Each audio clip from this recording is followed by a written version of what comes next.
Hey, what's up guys? This is Anthony from Anthony's Customs, and for this review, we are looking at a McFarlane Toys Destiny Titan figure, which, you know, they're not very good figures, to be completely honest, in terms of being action figures. They look pretty darn good, though, so I can definitely see the benefits to buying these if you're one of those people that doesn't care about articulation. These are perfectly fine, so I figured I'd go ahead and give you a quick review. We'll do a real quick once-over on it, and you guys will be able to decide if you want to get it. So let's go ahead and get it off the stand and take a closer look. This guy stands just about 6 3/4 inches to the top of the head, which makes him just about 16.5 centimeters, pretty close to that. And as you can see, these guys do have a pretty good paint application. There's lots of nice detail on there. You can see lots of little bits here and there. There's some extra color in the undersuit. The armor is very nicely done. It's pretty well lined up too. It looks like there's a high quality of finish in terms of the paint. It's not perfect though. You can see on top of the head there's a little bit of that silver peeking out on top of the bronze, but we do have overall a really nice paint job, so definitely cannot fault them for that. The sculpt is also particularly nice. It's very sharp in most places. It's not like a muddy soft sculpt anywhere, so that's really good. No complaints at all. It's very aesthetically pleasing. And before we get into the articulation, let's go ahead and talk about accessories. First of all, we have a base, which is kind of cool. It has the Destiny logo and name on the front, and then the top part where he stands has kind of like that map that's in the background of the old title screen and map screen. I think it was both, maybe? I'm not sure. Anyway, that's pretty cool. It's a nice little display stand. Nothing fancy, but that's okay. We do have a ghost shell, which I don't know if this is a particular version. It looks like maybe it's the Vanguard ghost shell, but I don't know. It's blue and orange. Looks decent enough. And then we have what I think is maybe the Invective. I can't remember because I was never a shotgun-wielding Titan because I like to use skill. Anyway, it's pretty well done. It doesn't have a peg in it, though. Now, I did get these from a friend.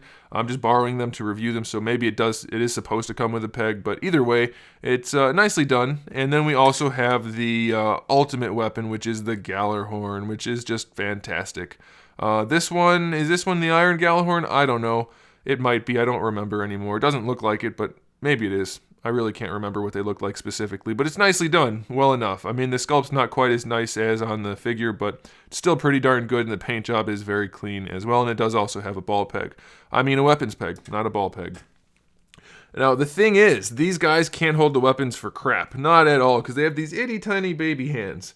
Very, very tiny hands, which is not necessarily incorrect, but the fingers are sculpted very pinched in, you can see that, and the plastic is extremely rigid. It is totally not flexible. You're definitely going to have to heat this up significantly in order to get the weapon in there, and then you have a pretty good risk of breaking these fingers off, so that's definitely a no-no. And then in addition to that, you'll see as we go through the articulation, they can't really hold the weapons anyway, so that's why I said these guys are really only good as statues.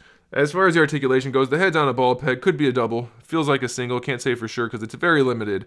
Mostly just going to get the swivel out of it like that, a little bit of leaning back and forth, but not much. For the shoulders, we have our swivel hinge, which gives us almost no vertical range at all, very, very limited. Full rotation, give or take, and no bicep swivel. You do get a little bit of a swivel out of the single jointed elbow, but as you can see, the bicep has like a cup shape, so when you bend it up like this, you can't really rotate it. So there's really no bicep swivel at all, meaning he can definitely not two-hand his weapons effectively anyway.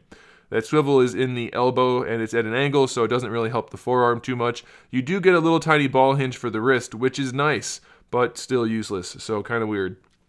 For the torso, I'm thinking single ball peg. Again, it could be a double, but functionally speaking, it's essentially just a single. A little bit of side to side. Decent range back. It's not too bad at all. Going forward, almost none. Swivel's just fine.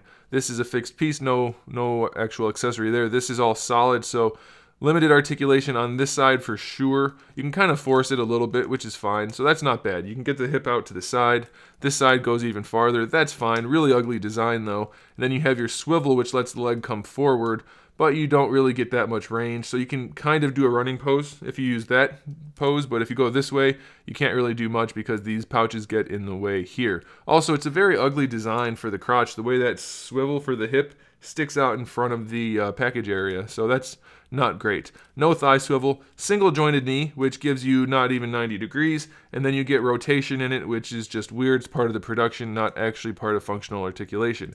And then lastly, for the ankles, you just get a little ball peg. So yeah, very, very basic figure in terms of articulation. They do advertise them as being action figures with lots of articulation, but practically speaking, they are statues with minimal articulation. And then the weapons, they can't really hold them. So not the best situation. You are going to be able to get one weapon on his back, and that's about it. So do I recommend them? Not really, unless you really just like Destiny a whole bunch and want a little statue type action figure thing, but that's about it. It's a lot like the Destiny 2 game is right now. It's all flash, no substance. So thanks for watching, guys. Make sure you subscribe to the channel. I have new videos up every single day. We talk about action figures, movies, TV shows, video games, all kinds of fun stuff. So make sure you come back for that. Give the video a thumbs up if you liked it. And in the meantime, keep collecting.